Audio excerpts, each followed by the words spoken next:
Okay, so let's get going.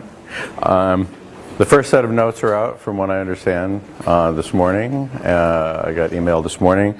So have a look. There's a GitHub for that, right? So I don't know how we're going to mediate this. I guess Favonia is going to take pull requests, right? How are you going to work on updating them?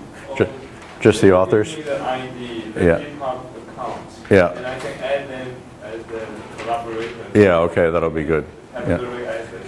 Because then we can kind of do this all as a community process, because there's no doubt as we go along there'll be corrections or modifications you want to make. So don't hesitate, especially on your own set of notes, if you want to update them later or something. That's good because it's nicer to keep things in a somewhat polished form. So that'll be good. And Favonia is organizing the prioritization because some of you are taking the class for credit, and so those people will be getting priority over people who are not, because for the obvious reason. So he's trying to sort that out. So that's what's happening right now. Okay, good. So that was like some admin thing. I think those are the only things that I have on the top of my mind. Okay, so what I was in the middle of doing, you remember, is I first looked at logic from the point of view from the point of view of provability. And we took care of that. We were looking at that where we had the idea of judgment A true, and we looked at order structures that we get like from HoTT algebras that work like that. And now what we're doing is I'm developing the idea of logic with proofs, with proofs involved in the structure. So we're looking at first having the idea of proof terms, and then we're going to develop the idea of sort of proof terms as maps. That's a certain idea. So this is where we got to the structure of these lattice structures like HoTT algebras, and here we're going to get to the structure of certain categories, which will be, in this case, what we're doing by Cartesian closed categories. And so I'll show you how that develops here. And there's going to be some auxiliary notion that is new, and that I'll be talking about today, which is the idea of definitional equivalence, which will be related to the idea of two maps being equivalent in the definition of a category, because here now, when we have proofs, we have to worry about, to some degree, as I'll make plain, I hope, in a moment, what are the what I'm broaching here is the issue of the identity of proofs. And the identity of proofs will raise some interesting questions for us, and they're going to motivate some of what comes along next when we start talking about dependent types and the interpretation of equality in particular. We will spend a lot of time on that. I originally thought I might talk about proof normalization today, but I decided to push that off because we have a little break, because next week I'm away at a conference, and so is Favonia. So I'm going to develop this connection here, and I will come back. I owe you something about proof normalization, and it will end up being an analysis of this notion of equivalence. So that's what we'll do. I'll pick that up next week. Okay, so that's like the roadmap. This is where we are, and it's all by way of motivating some particular things, in particular this idea of equality and the notion of definitional equality are going to be very central to everything we do later in the semester, so I want you to know where this comes from. So the idea is that we first looked at the, if we're looking at the notion so let's look at the idea of proof terms.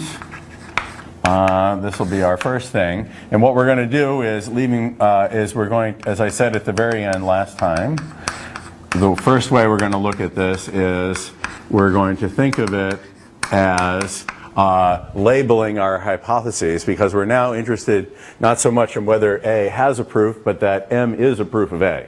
So this is going to be a grammar or a notation or a language. So this will give us I don't know how many M's I need there, grammar of proof, okay? So the idea is I'm going to have some notation that I'll write down which represents the proofs that we're studied so far. We're just doing intuitionistic propositional logic, in order to broach all of these subjects in a way that is like completely, I hope, very easy to grasp. And then I will use that same architecture to talk about dependent types, which will then get us going to get us into a bunch more complications. Okay, so the first thing is we're going to have the notion of the grammar of proof. And I mentioned at the end last time that you could think of these as hypotheses or names for hypotheses, but what is really important is that they behave like variables, okay? So this is the idea. And why do they behave like variables? Because we can revisit the structural properties from the point of view of this grammar of proof terms, and we will see that when we do that, that they do behave like variables. So particularly we can have the following thing. We can have sort of the reflexivity, which might now also be called the variable rule, which says that if I declare some variable, and let me write it out in this form, then I may use that variable. So it's just exactly the re-expression of reflexivity, which I've built in some weakening and exchange here. Let's, don't worry about that right now. But I just want to say that if you have a variable, if you assume that x is a proof of A, then you can use it as a proof of A, obviously enough. And let me skip to the most important one, and then I'll talk about the other structural properties. So this would be transitivity, or now it could be called substitution. So we could call this the variable rule, and we could call this the substitution rule.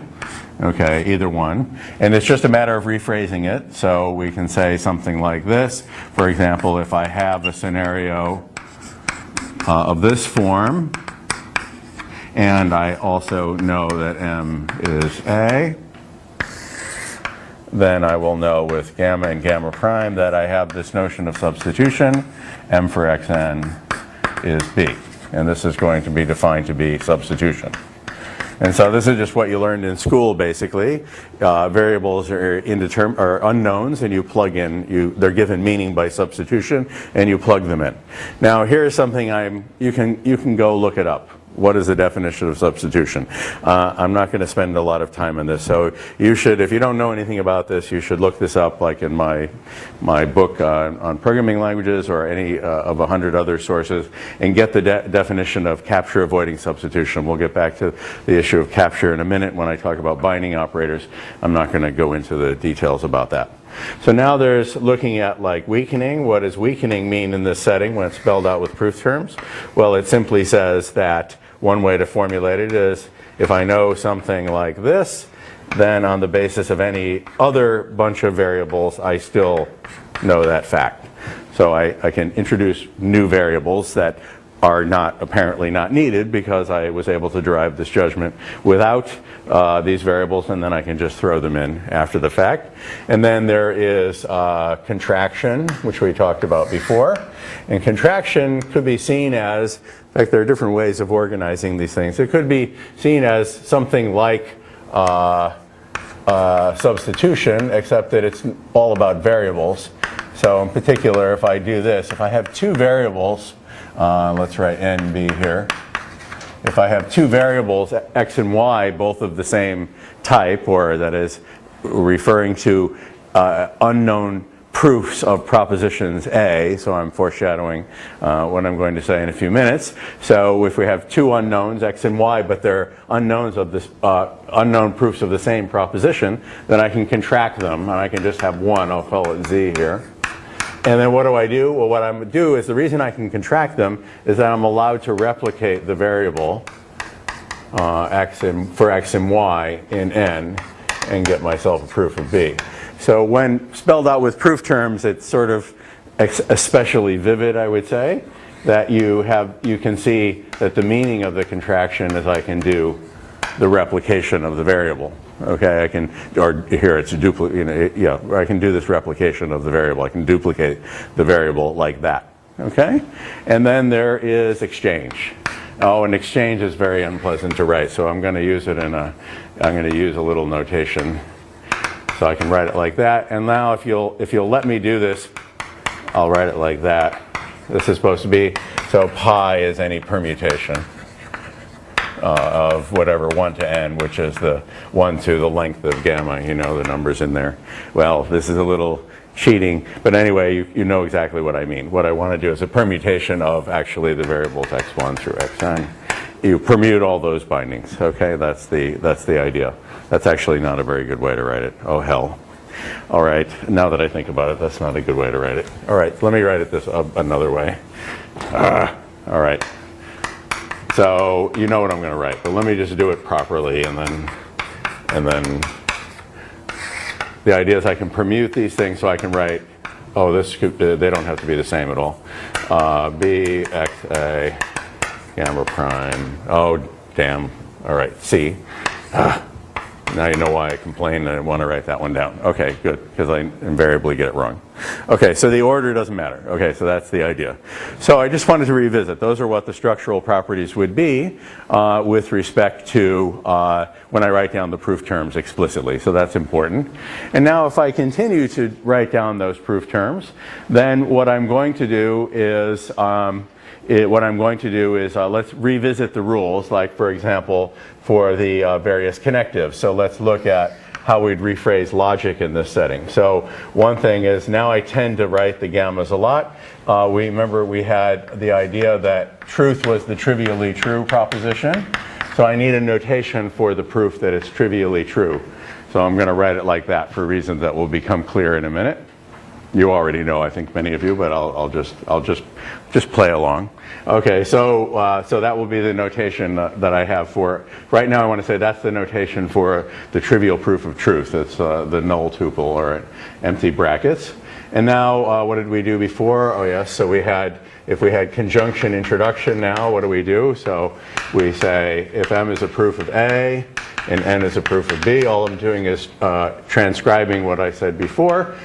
Then I need a proof of A and B, and I'm going to write that like this. Okay, and so that'll be the notation. To some degree it's arbitrary, but I'm using conventional notations. So this is andolim 1, and I'm going to have andolim 2. I want to write these down because I want there's something I need to get across to you, so I want to make sure I do this right. So we do this. So first of M is A, so I'll call that the notation I'll use for that is first of M. And if I do this, A and B, and then I'll do second of M, which will be B. And let me write down just the negative fragment as a starting point, and then I'll come back to the positive fragment later. So I want the implication introduction, and the idea is I need a proof term for an implication. A implies B, and so the idea is if I wanted to deduce A from B, I introduce a new assumption, and I get a proof of B, and then I wrap that entailment up into a little notation, which is lambda xm, written like that, so you'll know that, you've seen that before. And then the implication elimination says if I have a proof of an implication, and I have a proof of the antecedent, then I can combine them. Maybe I'll write them M applied to N as B. Okay, and there's various other notations that people use. So this is for the negative fragment. I'll come back to the positive fragment a little bit later. Okay, so these will look familiar to you. Okay, so now the reason we introduced these things before was the reason we got into the business of writing down proof terms is because we wanted to talk about make a nice way to talk about Genson's inversion principle.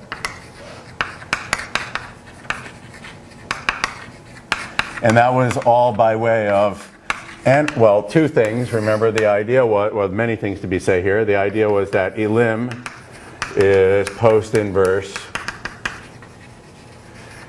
to intro. That's the general, sort of the general idea of what is meant by the inversion principle. And what it does is it gives a dynamics of proof. So we have this gives us a dynamics of proof, should have said of, a dynamics of proofs, a way to run them.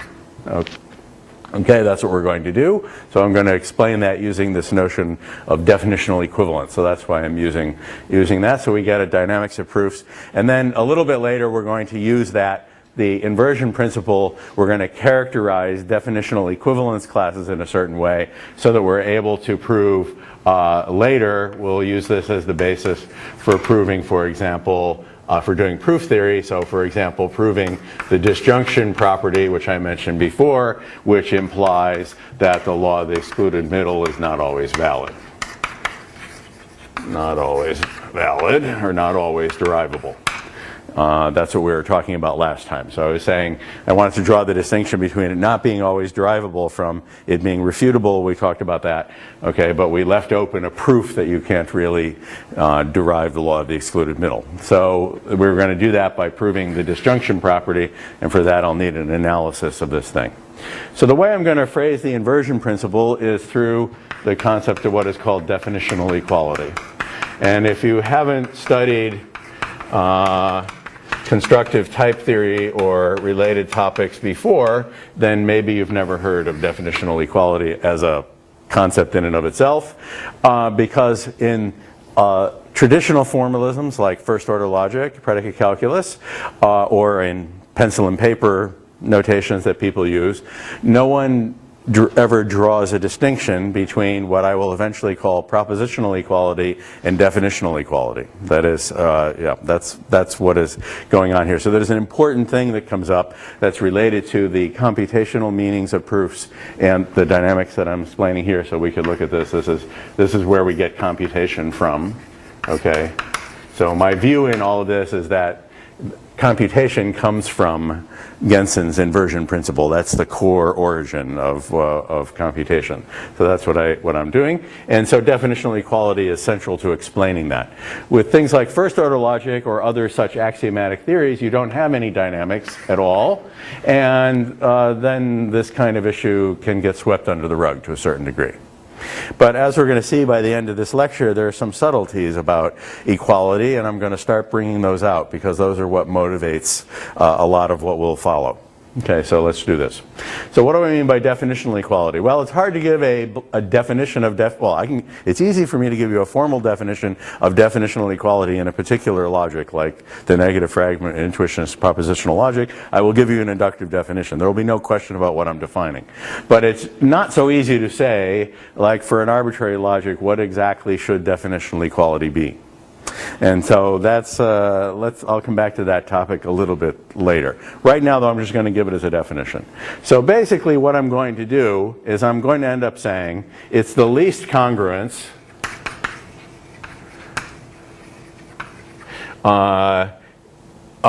containing the following rules.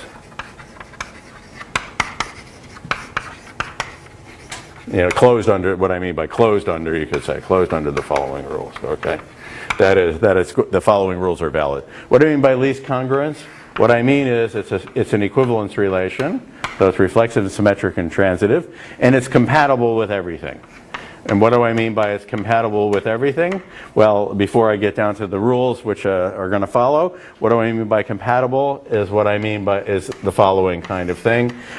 Is, for example, take first, for example. So we will say if M is equal to N in A and B is what it should be, or how about if I write M prime, then first of M is definitionally equivalent to first of M prime in A, as it turns out, and then I will say, etc. That's what I mean by compatible. Okay, so, or that it's a congruence. That is, everywhere you see, you can replace equals by equals. So all of the operators respect definitional equality. So you could say that's where the word compatible comes in, or you could say that the operators respect definitional equivalence. And that's true for all of them. Okay, so I can replace M by M prime, definitionally N by N prime, etc. Everywhere you think you can do this. So all I need to now do is show you what are the key rules, which are the actual content of Gensen's inversion principle. And so all we do is this: is it's nicer to write it down using proof terms now. So let's look, for example, you can see what we're going to do. So here's one. One of them says, under suitable assumptions, okay, which I'll write down. If I take the AND elimination, if it is up against an instance of AND introduction, then you should be able to simplify and get a proof of A, given that in this case M is in A and N is in some B, and I don't care what B is because I'm projecting from the pair. Okay, so the B is arbitrary. The N and the B are completely arbitrary. Well, they're all arbitrary, but anyway, the thing that's relevant at the bottom of the line is the M, which is A. And under similar, so the point is it's elim cancels intro. And under similar assumptions, we have that elim cancels intro in the other scenario, the other elim up against the other intro. So that will look like that. So that's one of Genson's principles. You could write these all out using derivation trees. You know, I could say, I could draw pictures like I did before. You know, if you derive, you know, this will be my M, right?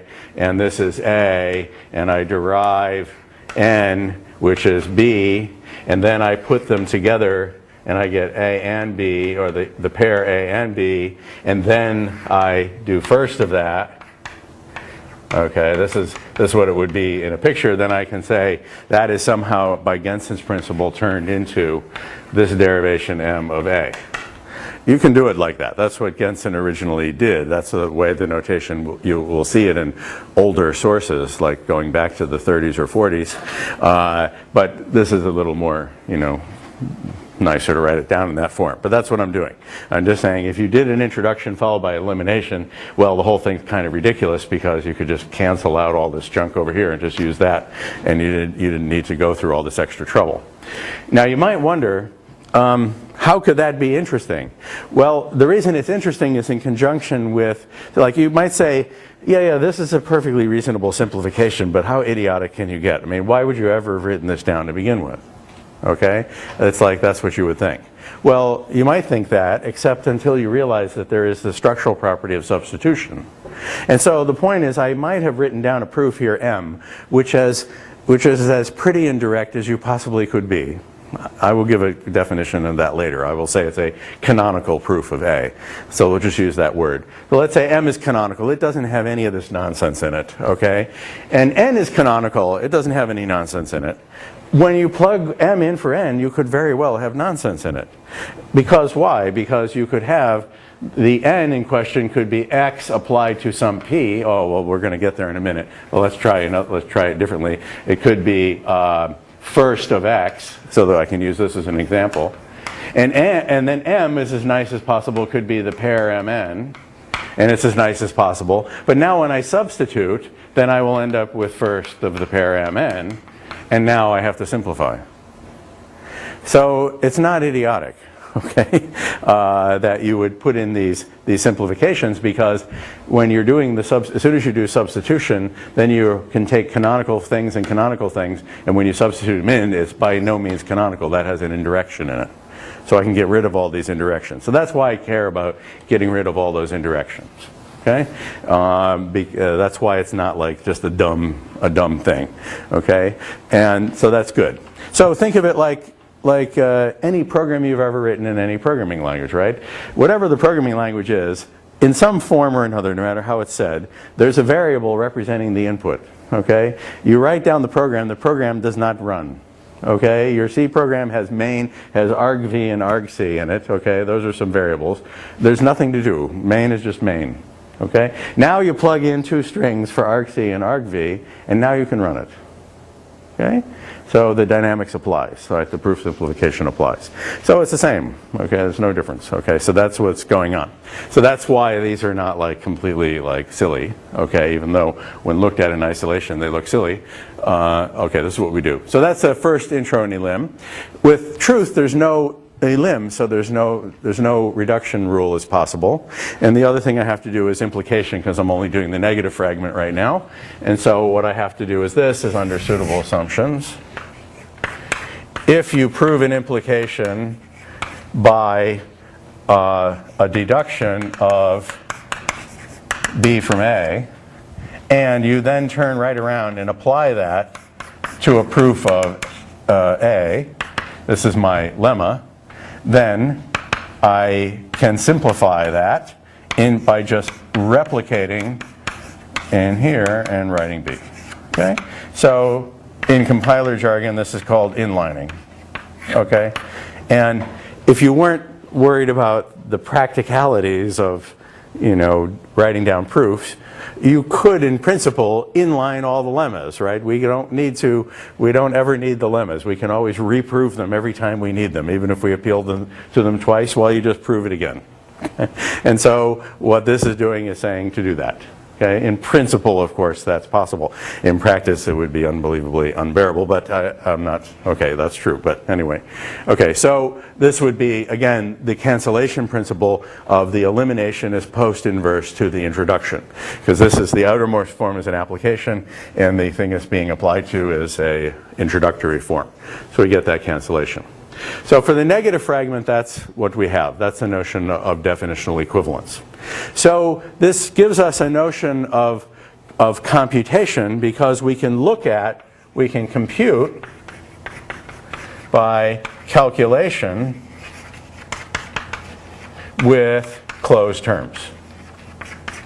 That is, ones without any free variables. So if I have a term, m, which has no free variables, I can compute with it like you did in school and deduce that m must be equal to n. So that when you learned in school about polynomials, you probably found it really fun to like manipulate polynomials when you first learned about it. And the way you did it was you wrote down one polynomial and you showed it's equal to another one. Or you took a polynomial and plugged in a number and then showed that it's equal to 17 or whatever it is. And so it's just a computing process.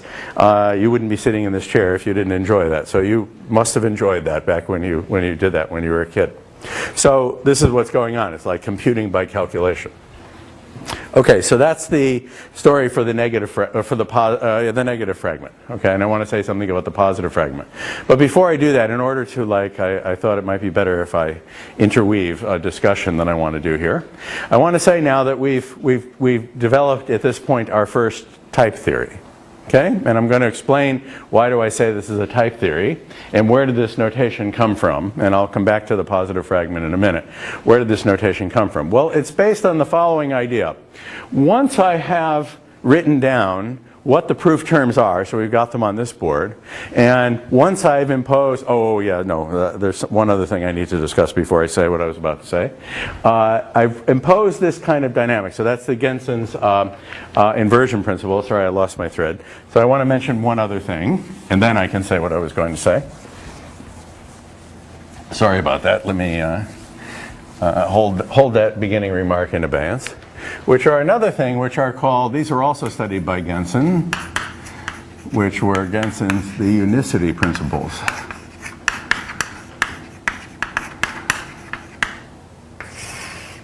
Which tell us something about the uniqueness of these map, and I'll tell you, and I'll show you what those rules are, and I'm going to then relate them to another formulation of what I've written down.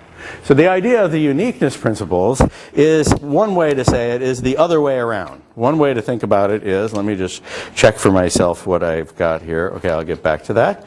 Okay, the uniqueness principles. One way to say that, one way to say this is, I'll just write down what the rules are. The way to say this is that the other way around. You could look at this as kind of the intro being post-inverse to the elim. It's the other possible relationship between intro and elim. We think of those as kind of mutually inverse. So the unicity principles are going to express them. And I'm going to write them down in the way they're usually written down, and then we'll see. Oh, right, so here's what I want to say. So this rule is often called, I'll write it beta for an sub 1. This is beta for an sub 2. So these are often called the beta rules. Okay, so these are what are called the beta rules, for historical reasons. Okay, so these are the beta rules. So these are called beta for conjunction 1, beta for conjunction 2, and this is called beta for implication. And these are called eta rules, okay, the unicity principles, and now I'll write them down what they are. So the eta for truth, it says that, it says that if you have any term of this type, it can only be the null tuple. Like that. That's the eta rule for truth. The idea being that there's only one way to write down a proof, and whatever you did, it might as well be considered to be equal to this. I'm going to amplify this point in a minute, but let me write down what the rules are. And there's an eta for conjunction.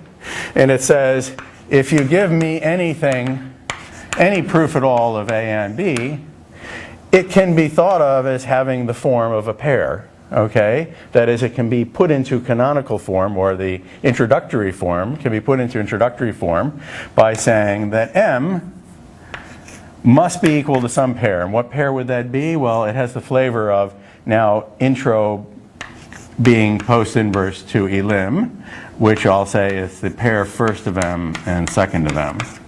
There's going to be another way to say these things in a minute, and I'll get to it. Okay, so that's the eta rule for conjunction.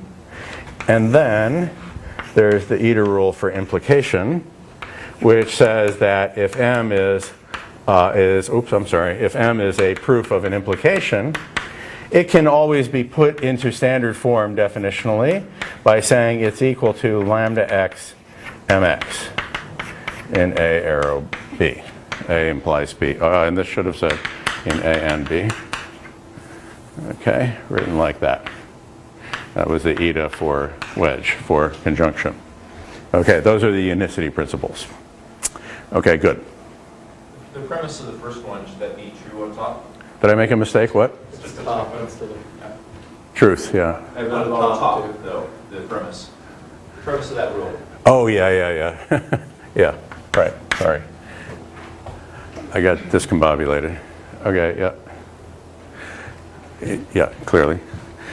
Okay, so, all right, so those are the Gensen's uniqueness principles, unicity principles. Now I want to study them, okay, a little bit better from what is called the great correspondence, the propositions as types correspondence.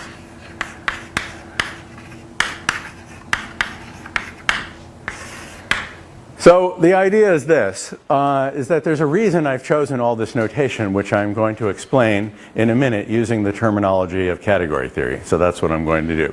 And this comes up, and this is going, and it's based on the following idea. The notation I use for proof terms is based on the following correspondence between the forms of proposition on the left and the form of type, where we think of a type as classifying data. So the trivially true proposition is going to correspond to a type called 1.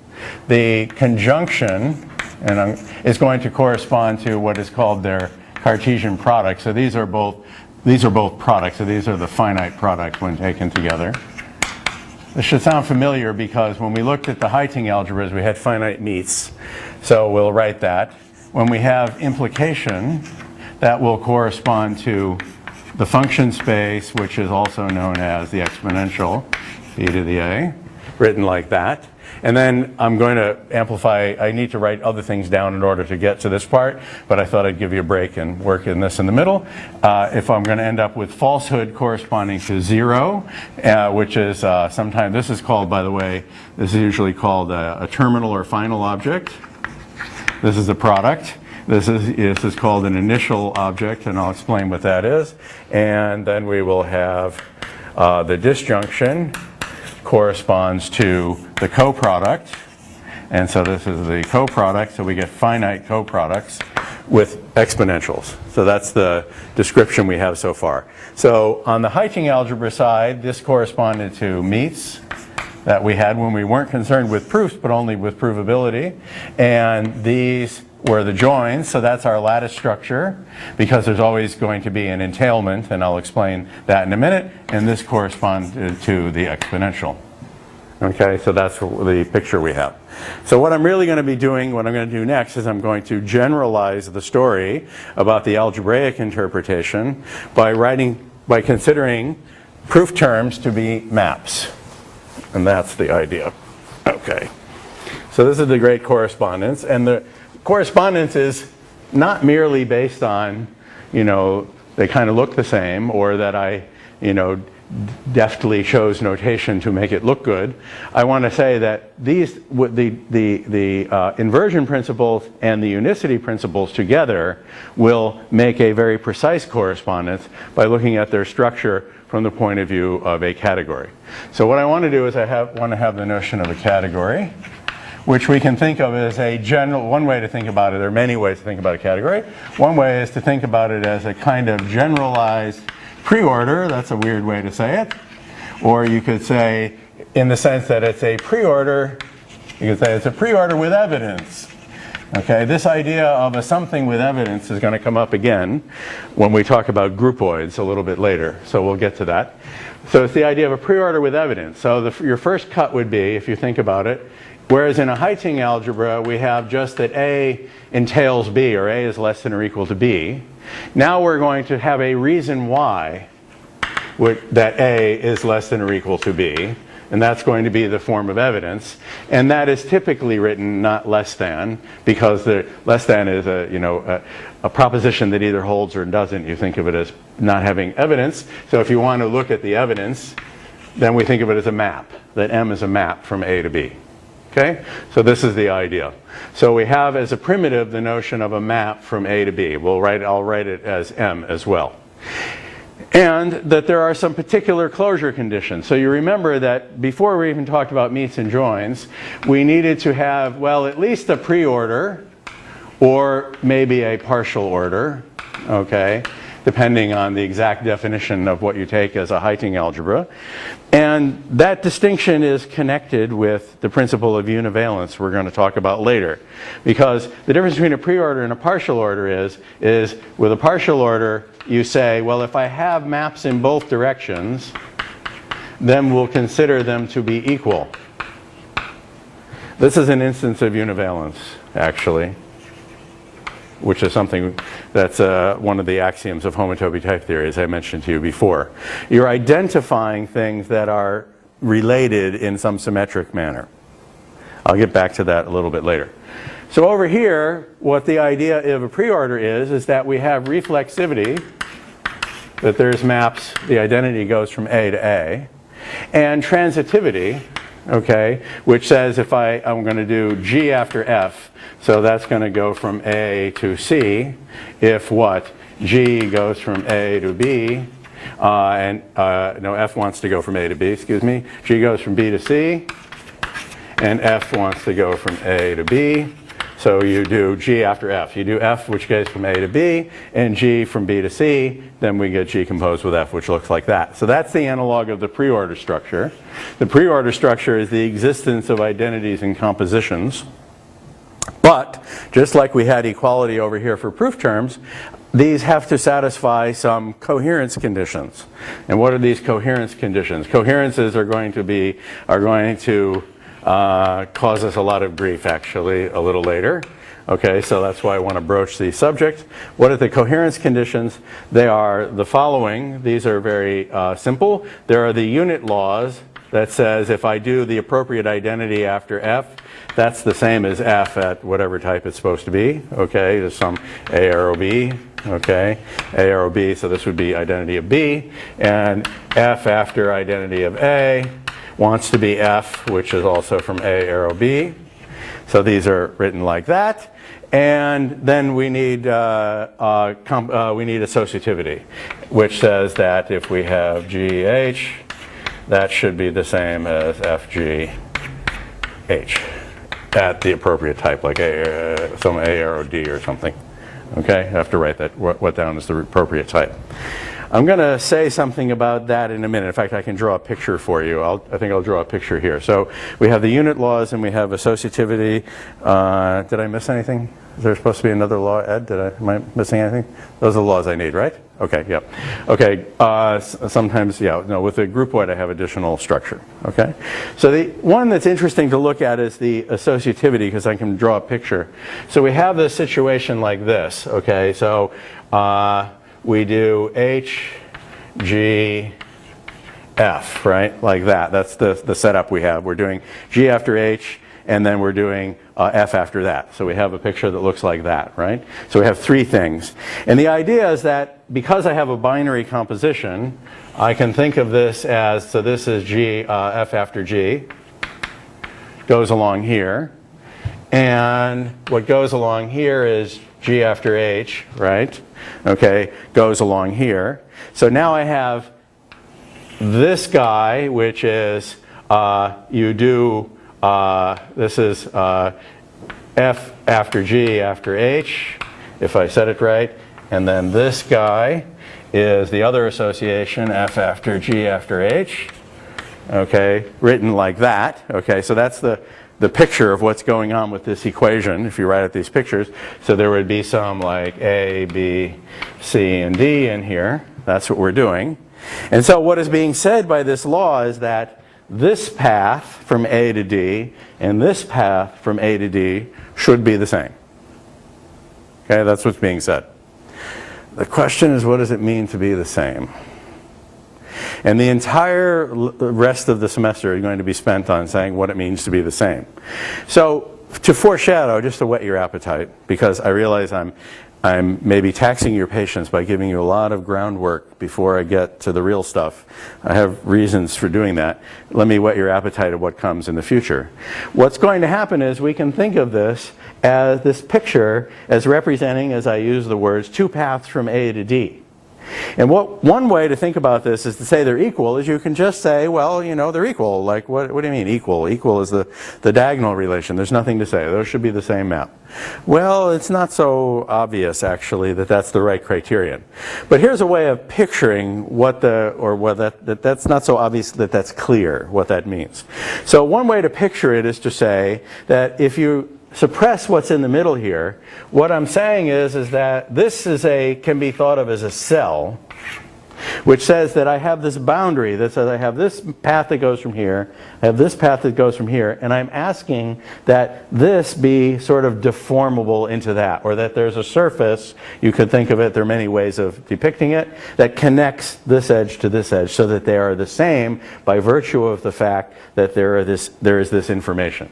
So in particular, I could then summarize it. I can have a picture like this, and then I could write another picture like that. So I have a path, in this case, from A to D, and then I have some kind of a transformation that says this can be brought into that form and that can be brought into that form. That is a way of expressing what this equation is going to be all about. Okay? And this is that's a hint, whetting your appetite about the idea of higher dimensional type theory, because in constructive setting, you never talk about mere facts being true. You always have a notion of evidence for those facts, because everything is proof relevant. So rather than simply saying these be equal, what I'm going to say is that there's a deformation, which I might call alpha here, between the two endpoints, the FGH, this would be this kind of thing, and FGH is a particular thing, and that alpha is called an associator. Okay? So it's a particular witness to the fact that the composition is associative. Okay? So that's very much a constructive point of view. You never talk about things just being true. You talk about the reason why. That's the essence of proof-relevant mathematics that is being done, will be done all semester here. So this issue is going to come up now again and again, so I'll show you. So I just wanted to broach this subject. You're going to ask yourself, though, but if I have notions of evidence like this, then presumably I can also compose these with each other, and then maybe those notions of evidence are supposed to be equal by some kind of associativity law for these deformations, for these evidence. So, and that is indeed true. I might actually have an alpha prime here as well. And the scenario is stretched now, but I'm trying to ask you more generally. And then I can ask for a deformation from one to the other, also at yet a higher dimension. Okay? Which is a way of saying there's some sort of beta which says that alpha prime is equal to alpha in a weak sense, and each one of those is saying that this is equal to that, that this is equal to that, etc. to infinity. Okay? I can do that all day long. Okay? There's no end to this. Okay? So that's the beginning idea, okay, of the homotopy theoretic interpretation of types, because what will happen is, as I'm going to show you shortly, proofs can be thought of as mappings, like this, and then we're going to talk about equality of mappings, and that's going to be spoken of in terms of what are called homotopies, which are deformations of one into the other, and then higher homotopies and higher and higher and higher and higher homotopies will be witnesses to these kind of equalities. And that's the connection with algebraic topology that has been discovered over the last few years. Okay? So that's a foreshadowing. So that's like whetting your appetite. So let's see how it works out now with the negative fragment. So I have to worry about my board discipline because there's a bunch of things I want to have on the board that I can't erase for fear, otherwise I'll screw myself up. So it will be very important for us to have these on the board, and I will assume you can keep this stuff in your head. Okay, so I'm going to erase. So what I'm going to do is I'm going to justify the props as types principle by explaining the correspondence in terms of categorical structures. Okay, so we have this notion of a category. And what we're going to do is we're going to think of proof terms as maps like this. So in order to explain that, I have to tell you what the structure is. So let's look at a bit of categorical structure. So what is a terminal object or a final? It's sometimes called a terminal or a final object, one or the other. This is the easiest thing, like that. Okay, and it's often written 1 in a category. And it just says that for any, I'll write it out like this informally. Well, let me not use symbols. Let me write it like this. So for any object A, there is a unique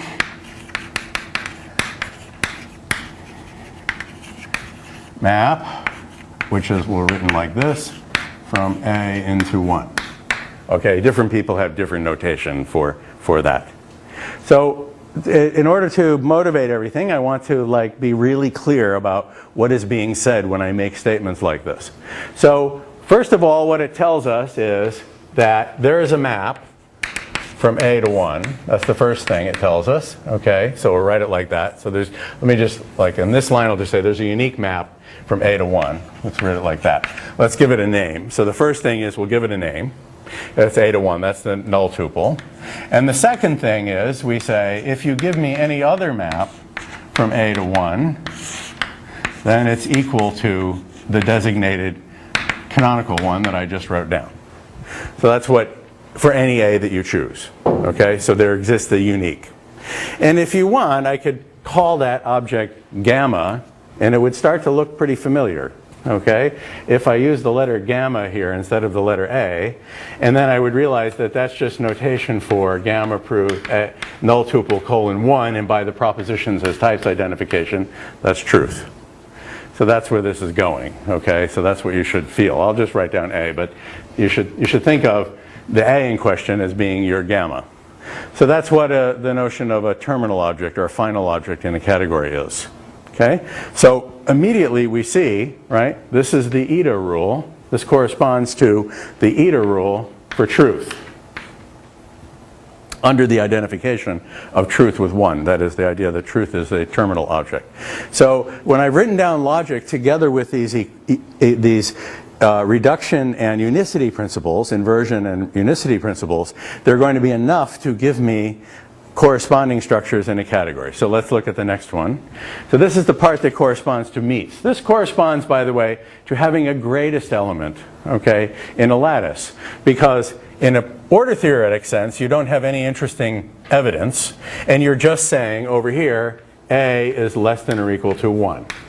That's all you're saying when you're looking at like a HoTT algebra. So often in a HoTT algebra, the notation for the largest element is sometimes taken to be 1. People write it like that.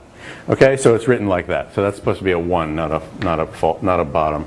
Okay, so you can write it like that. So I'm saying the same thing. And then there's no need for any idea of unicity because in a preorder, there's a degenerate evidence structure. Okay, so we do that. Okay, so now what happens with products? Okay, and the notation is going to be A cross B. There's a definition for what a product is, and what you say is for any A and B, okay, there exists, we could write it C, okay, such that we have the following data, okay. There's a map, we'll call it first, from C to A, and second from C to A, okay. And it's actually going to be better to write this thing. Let me write it the following way. Okay, so let me satisfying some further conditions. So I'm going to use a diagram. It's going to be better if I use a diagram. So let me write the diagram. Okay, so there exists an object. We'll write it C, which is written A cross B, such that the following thing holds. That what we have is Here's A cross B, that's my C. It comes equipped with a map to A and to B, like that, such that, now this is the part I need, it's the best such thing. So the terminology for this will be, it's a final span, okay, between A and B. That's what this is going to say. So think of that V thing as a span. That's called a span.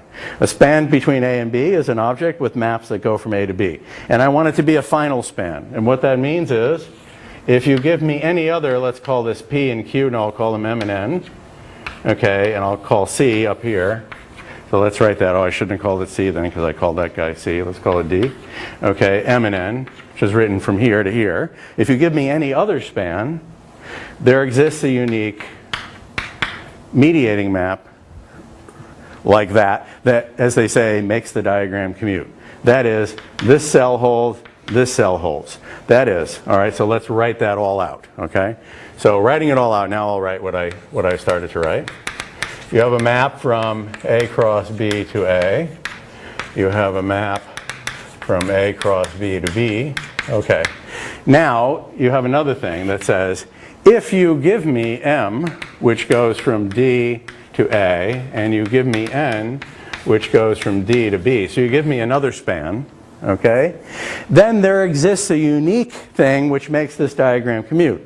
Well, let's just first get the exist part. So the exist part is there's a map from D to A cross B. That's the exist part. Okay, and then there's going to be a uniqueness part and a commuting part. Okay, so given any two such things, there's this other thing which I might as well give it a name, because what I'm saying is for every M and N there exists a unique thing here.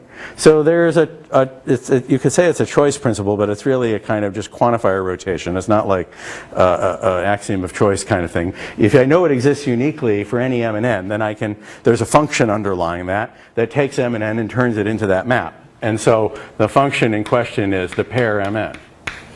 Okay, so the idea is that pairing, written like that, is the thing that takes these two guys and turns it into the mediating map that is guaranteed to exist. Okay, such that, and now some equations have to hold. First of all, so let's give this guy a name, call it pair Mn. All right, so now what we say is that the diagram commutes. It means if I go here and here, that's equal to that. So that's, in more algebraic notation, says if I do second after the pair Mn, oh, excuse me, well, I did second. Why did I do that? Okay, how about if we do first, just to be sane. Okay, so we'll do that, which is in A. And now we'll do second, okay, which is N, which is B. So these are our beta-like rules, okay? So these are beta cross 1 and 2 that are going here. Because the commutation conditions, the fact that this part of the diagram has to commute, is expressed by saying if I do first after pairing, I get the first component, and if I do second after pairing, I get the second component. So that's what's being said here. Okay? And now there's a uniqueness condition, and I'll write it out very explicitly as a uniqueness condition and then show how I can recharacterize that. So the uniqueness condition says, well, if you give me any other map, let's call it P, okay, which goes from D to A cross B. And P has the property that if you do first after it, you get M, and you do second after it, you get N, then P can be none other than the pair Mn. And this is from D arrow A cross B. Okay, and this is in disguise, the eta axiom for cross. This is a uniqueness condition. Okay, so this is the existence condition. There exists a pairing which has these requirements, and moreover, anything that meets these requirements can only be that pair. So here's a way of depicting that. What we're saying is, if you look at it, is there's a little bubble here. What we have guaranteed here, I'll write it with the dashed arrows because it's exists by the definition. So we're guaranteed to have an Mn here. So that's the one I mentioned before. And we're saying if you gave me any other one which mimics the behavior of M and N, it makes these two cells commute, Okay, so P first is the same as M, and P second is the same as N, which is the requirement that the pair satisfies. Then these maps, well, are at the very least deformable into one another, or they're equal. So the uniqueness says that if you seem to have two things that act properly, there's really only one there. Excuse me. Okay, they're equal. Right. Yeah. So you've got first composed with Mn equals M, and then you've got A. Should that be D to A and D to B rather than just A and D? Did I make a mistake there? I think that because they're arrows in categories. What did I do? Okay. So you've written just A. It would be just like me to D to A and D to B. first composed with M. So M is of type A. Oh, D arrow A. Yeah, sorry. Yeah. Thank you. Yeah. Because I get used to the type theory notation where this ends up over on the left over here, and then I forget to write it. So thank you for saying that. So it's a map from D to A and a map from D to B, and then this one I happen to do it right. Okay, so we can do that. Okay. Yeah. Sorry about that. Yeah, so in the type theory notation, you end up writing D proves, you know. Okay, so that's why I did that. Okay, yeah, sorry about that. Okay, so yeah, so that's the definition. Okay, so this is the notion of the uniqueness of that map. Okay, so that's what we're doing. Okay, so now let me say something else about the uniqueness of that map because it'll connect it up with the syntax a little bit better. Okay, which is, if you look at what's going on here by a simple congruence principle, right, we have M is equal to first of P. So this is telling us that first composed with P and second composed with P, this pair is equal to P. Okay?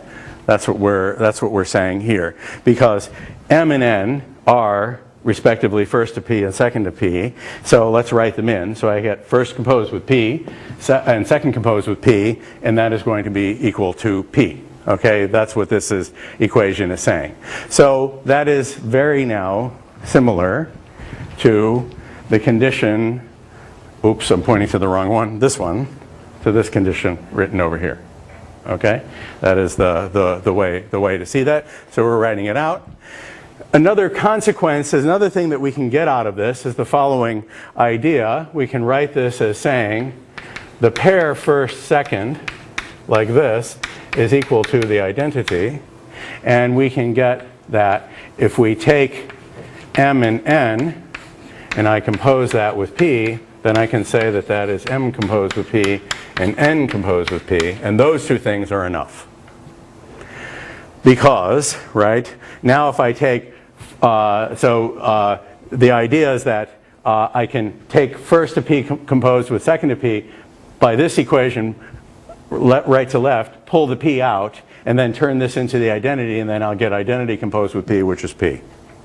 Okay, so this is another way of writing it. So this is a way you will often see, okay, written, the notation you will often see in many sources as to expressing the uniqueness of that map as given by these equations. Okay, so that's the thing I wanted to mention to you. So what is going on here is it's telling you something about the behavior of substitution. If I substitute into a pair, that's what the composition is representing. If you look at the rule of transitivity and what that is, that's the principle of substitution. Then it says you substitute into the pair by substituting into its components. Okay? That's what's being said here. Okay? So that's what's going on here. And then this is, in some sense, the essence of the uniqueness principle, because it just says if you take something, project it out, and put it back together, you get the same thing that you started with.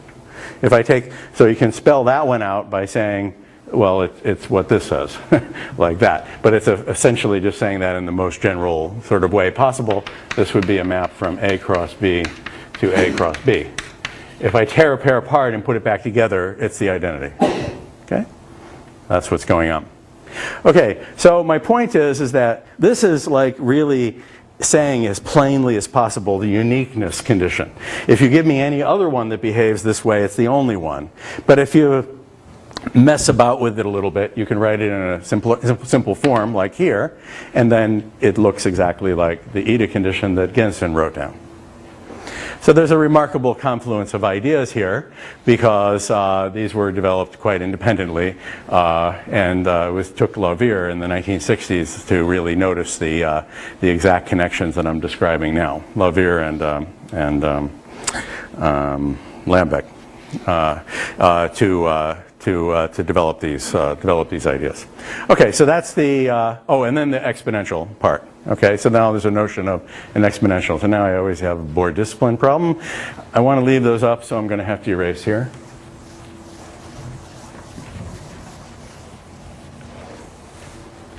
So you're with me so far, I hope. Then I want to say something about coproducts and a cool little observation that connects them up with BDDs, if you know about BDDs. So I'll do that. Okay, so now exponentials. Well, I'll draw the picture then. So this will be written b to the a. Okay? So the idea is, first of all, there's, let's see, let me think about how I want to depict this. I will do it, let me see what I wrote in my notes. There's different ways of writing down the, there it is, like that, I wrote it like that, okay. So there's a map here. So this is called application, oh, sorry, that should say A to B. So that's called application. All right, so the first thing is, for any A and B, there exists this object, B to the, which we'll write B to the A, okay, which comes equipped with a map that says you go from B to the A across A into B, so that's called application. But it's universal amongst such things. That is, if you give me any other object C and a map, let's call it H, which goes from here to here.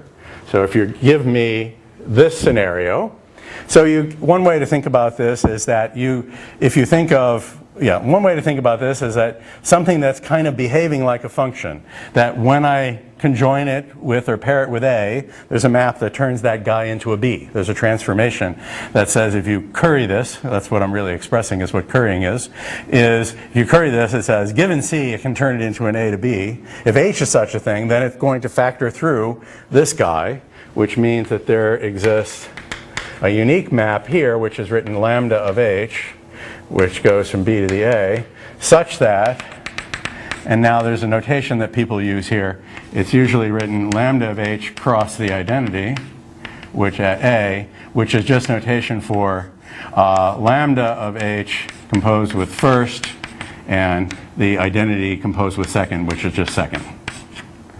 Written like that. Okay, such that this diagram commutes. So this is unique, and this diagram commutes. Okay, so we have that. So it'll take you a little while if you've never seen this notation before. It'll take you a little while to see what's going on here. But the intuition about it is, right, that there's an environment going on. So what I do is I plug in the environment and I plug in the argument. So this represents sort of the environment and the argument, and I plug that in, and that gives me H, and I plug that in and I get my B. Okay, so that's what's going on here. So this is the function and its argument.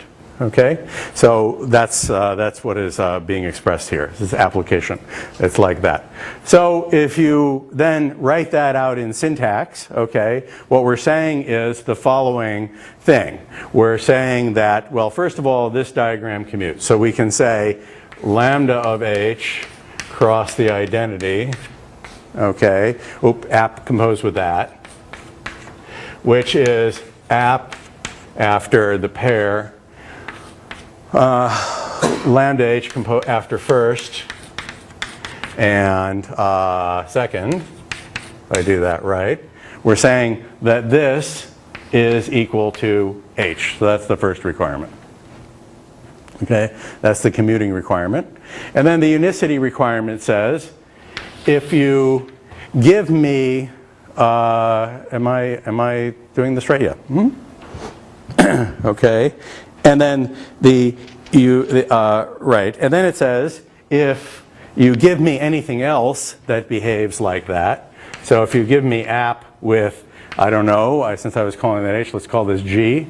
Let's say G composed with ID is equal to h, then it's unique. Then we know that g is equal to lambda of h. Okay, that's the uniqueness part. So if you give me anything else that behaves like this, so that g cross id, right, behaves when applied, gives me h, then these two maps are the same. Okay, that's what is being expressed here. That's the uniqueness. Okay, and if you cock your head around that, okay, and if you look at that with a little notation, then what you will end up with is exactly the eta rule, okay, which is going to, if we plug this in, so if we take h as this, so what we're saying is lambda of, now plug this in, app of g composed with, or lambda of h, excuse me, app of lambda of h cross id is equal to, is that what I want to say? No, what do I want to say? Take this guy, plug that in, lambda of, all right, what, pardon me, let's start this over again. Okay, so we know that app composed of g composed is h, so I want to say is g is equal to lambda of h, which is app composed with g cross id. Okay, so if you expand that out, what the cross means, that says if you do an application with the pair g composed with first, that I call it, yep, g composed with first and second, okay. So the idea is that if you just apply g to its argument, all right, that's what's going on, and lambda abstract that, then you're going to get the same thing back. That's the idea. So this is expressing the eta principle for the arrow or the exponential. Okay, it's written like that. Okay, question, Vonia, what's the matter? Oh. Yeah. So I'm looking at this diagram and having trouble figuring out what the quantifications are. Right? Okay. For all something. What is universally quantified? What is existentially quantified? What is, you know, Okay. Yeah, let me just make sure I didn't. one thing exists, the other thing. Yeah, exists. L is equal to lambda of m. Yeah. I see the diagram, but I have a hard time putting that all together. Yeah. So the idea is saying the exponential is characterized by saying it comes with this structure. It's got this app which goes from b to the a across a, which is universal among such things. That is, if you give me some other thing, h, which goes from c cross a, arrow b. So if c is a pretend exponential object, okay, then it factors through the real one. Okay? Factors through means there exists a map from c to b to the a. So if you think in terms of preorders, it means that c implies or entails b to the a. C is smaller than b to the a. So b Okay. I'm thinking of b to the a as a function. So, Think of C yes, as that's a right. function, and what's the relationship to b to the a? Function b to the a. What I'm saying is, if you think of this as a logical entailment, what I'm saying is that C entails b to the a. It's a proposition that's stronger than a implies b. Okay? Because it's stronger than a implies b, because it behaves like it. That is, if you take it and conjoin it with a, I'll be able to get a b out of it. So something that I can conjoin with an a and get a b out of is something that is has at least as much information content, if you will, as the exponential. So in terms of preorders, the exponential was the largest thing which has this quality. So we say this is just a less than, and we end up saying that this is less than that. That's what we said earlier. So that's the exponential in a HoTT algebra. Here I'm just filling in the data that says, well, it's not merely whether it's a fact or not, less than, but giving you the reason why. So if here's the proof that C behaves like like an entailment, like a function or like an implication, if it behaves like an implication in the sense that when conjoined with A it gives you a B, then it must factor through the implication. There must be a map from C to B to the A, which makes this diagram commute. That's the idea. And so that map is written like this. This is the map here that's uniquely given, and the diagram that commutes is lambda of h cross the identity. So what we're doing here is just saying, the identity here is just playing the role of just saying the argument doesn't change, okay? I'm really capturing the idea that there's a map from C to B to the A, and then the argument doesn't change. When applied to the same argument, that's what's going on here, across the identity, lambda of h behaves like this guy. I mean, like G, this putative other guy. Here, I wrote G here, that should be H. No, I'm sorry, I'm right. Yeah, no, I'm right. Yeah, if you give me another one, another such map is unique. There's a uniqueness condition as well, sorry. I'm getting myself confused. Okay. So is there an intuition for why you're calling that map lambda of h? I mean, I was thinking of that. Yeah, because that's what it's doing. It's lambda abstracting, because what's going on here, this is basically saying gamma xa proves h is b, and then I'm turning that into lambda xh, which is b to the a. I mean, that's what's being done. Okay? That's the essence of what is going on here. Okay? The arrows are like turns. So the arrows are like turnstile, yes. So what I was saying, I said this before. So we're going to, we can make this completely precise. Well, I can do it right now. So the idea is that there's a correspondence between this and maps, and I'll write gamma bar here to A, written like that. Okay? In order to explain what this is, remember what I did with Heiting algebras. So with Heiting algebras, what I said is there's a correspondence between this and gamma bar being less than or equal to A, where this is the meet A1, the meet AN of all of the assumptions. Okay? That's what we talked about with respect to Heiting algebras. Okay? So with categories, what I'm going to do is this is going to be, by definition, the product, and I'll left associate it. Everything I'm doing here is done so that the last variable is sort of most easily accessible. This is what gamma bar is, and we have a map M from here to A. And the idea is that variables then, when I look over here and I look at variables, so in particular, let me write it up here.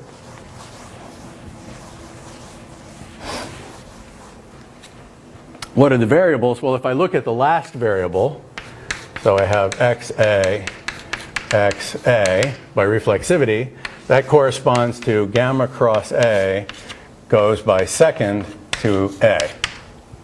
And then I can say, well, if gamma gives me, let's call it yb, then gamma with xa gives me that y is b, something like that.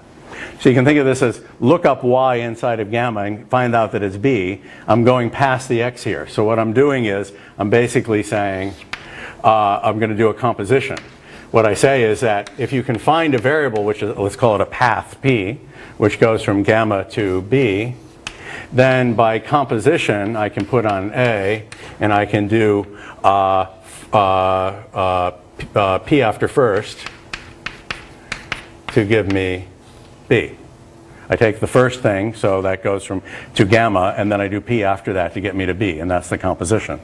So the idea is that a variable over here turns into second of first to the n, well, composed with first to the n of something, well, composed with first to the n.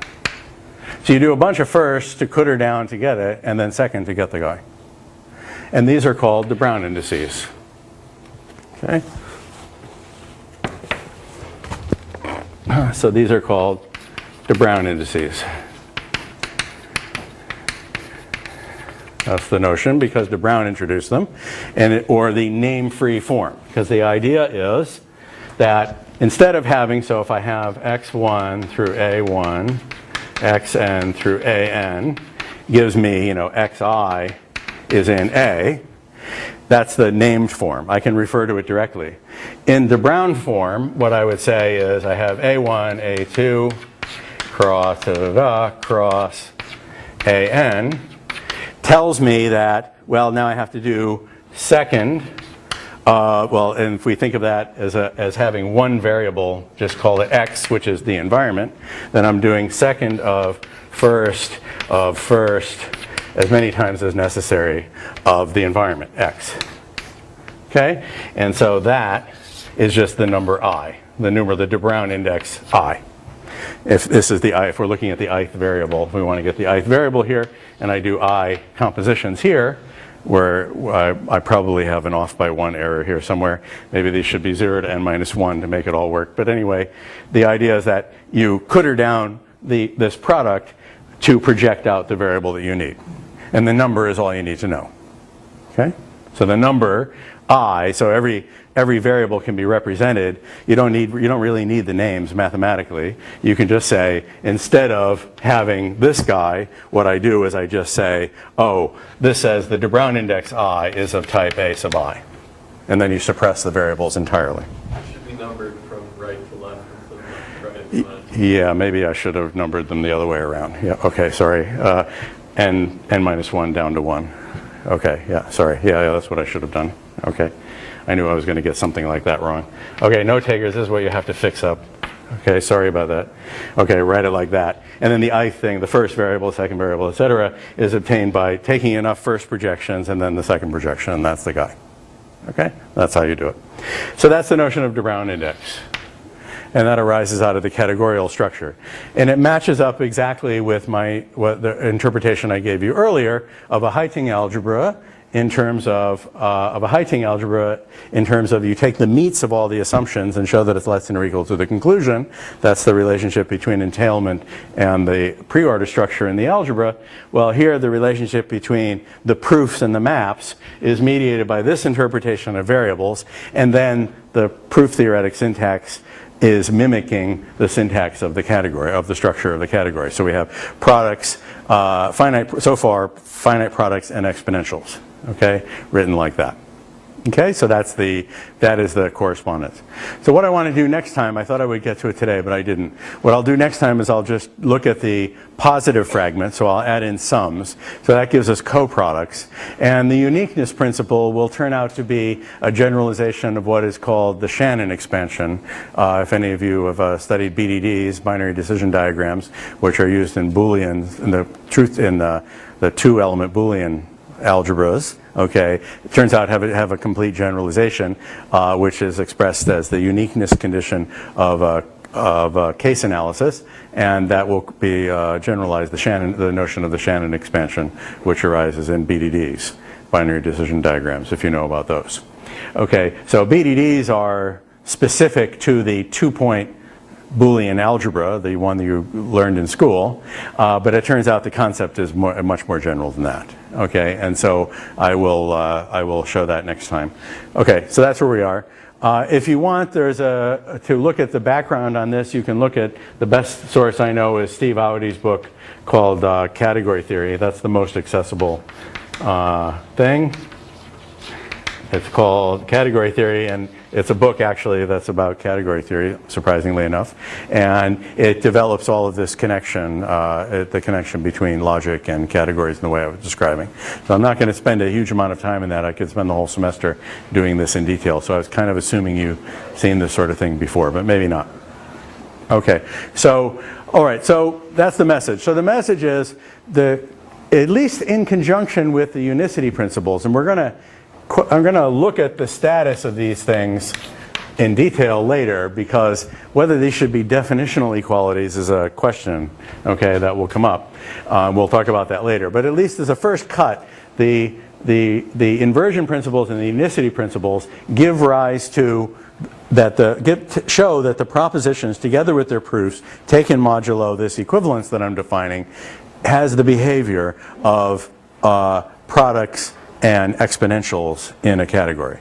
So that's what justifies the sort of propositions as types correspondence, is that those things completely fit together. So that was my doctrine of Trinitarianism that I told you about on the first day. So we have category theory and proof theory, type theory working together, and I'm trying to show you how that all goes. Okay, so that's what we've done so far for the negative fragment, and then next time we'll do the positive fragment, and then I'll revisit that issue of normalization. But it's not next week, it's week after next. Okay, thanks for your attention.